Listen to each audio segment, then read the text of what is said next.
నమస్తే. తెలంగాణలో బీఆర్ఎస్ అధికారంలో ఉన్నప్పుడు ప్రభుత్వ భూమి కానీ ఖాళీ జాగా కనిపిస్తే చాలు అక్కడ భూ కబ్జా రాయిళ్ళు వెంటనే వాలిపోవడం, వాటిని ఆక్రమించేసుకోవడం. దానికి సంబంధించి ఇప్పటికే ఎన్నో బయటపడ్డాయి. ఇప్పుడు తాజాగా కరీంనగర్ జిల్లా మెట్పల్లి గ్రామంలో ఫారెస్ట్కి సంబంధించినటువంటి భూమిని చాలామంది ఆక్రమించేసుకున్నారు. తాజాగా మరొక 120 ఎకరాలు, అంటే ఇప్పటి వరకు దాదాపు 550 ఎకరాలు ఆక్రమించుకున్నారు. కోట్లాది రూపాయల విలువైనటువంటి ఆ భూముల్లో కొన్ని చోట్ల నిర్మాణాలు చేపట్టేశారు. వారికి సంబంధించి బోర్డులు పెట్టేసుకున్నారు. కొంతమంది అయితే వాటిలో నిర్మాణం చేపట్టడం, వాటిని అద్దెకు కూడా ఇచ్చేశారు. ఇప్పుడు వరకు ఉన్నటువంటి పరిస్థితులు కనుక మనం చూస్తే 423 ఎకరాల భూమిని స్వాధీనపరుచుకుంది ఫారెస్ట్ శాఖ. దానికి సంబంధించి ఎవరైతే ఆక్రమించుకున్నారో దాదాపు 280 మంది వరకు ఉన్నారు. వారందరిపై కేసులు నమోదు చేశారు. ఇప్పుడు తాజాగా దాని విచారణలో భాగంగా ఫారెస్ట్ భూముల్లో సర్వే చేశారు అధికారులు. దానికి సంబంధించి అదే ప్రాంతంలో ఒక ఏరియాలో 120 ఎకరాలకు పైగా ఆక్రమించుకున్నారు. ఇది చూసి ఇదేంటి ఫారెస్ట్ భూములు, ప్రభుత్వ భూములు కదా అని అక్కడికి వెళ్ళినటువంటి రెవెన్యూ అధికారులు షాక్కు గురయ్యారు. ఎంత అధికారం మదం అంటారా లేకపోతే ఏమంటారో మనకి ఖచ్చితంగా వేరే పదం ఉంటుందేమో మనం తెలియదు. కానీ ఎంత దారుణంగా వ్యవహరించారంటే అధికారాన్ని అడ్డు పెట్టుకొని తమకు ఇష్టం వచ్చినట్లు వ్యవహరించడం. అంటే ఏం చేసినా ఎవరు కాదనరు, అంతా మనవాళ్ళే, అంతా అధికార పార్టీకి సంబంధించిన నేతలే ఆక్రమించుకోవటం. ఇంకేముంది, ప్రభుత్వంలో తమ పార్టీయే. ఇక ఇష్టం వచ్చినట్లు వ్యవహరించడం. ఇక మరి అధికారులను ఏం చేస్తారు, చూసి చూడనట్లు వ్యవహరించడం.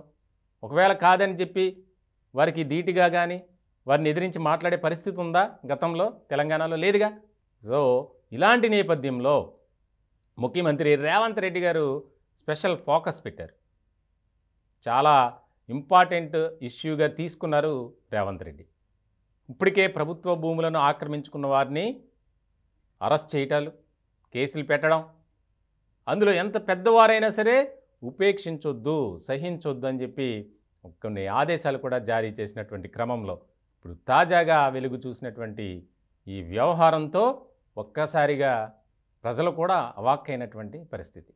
దాదాపు 550 ఎకరాలు అంటే అధికారులకు తెలియదా అంటే తెలుసు, కానీ ఏం చేయలేని పరిస్థితి. ఎందుకనంటే అధికారంలో ఉంది మరి తమ పార్టీయేగా.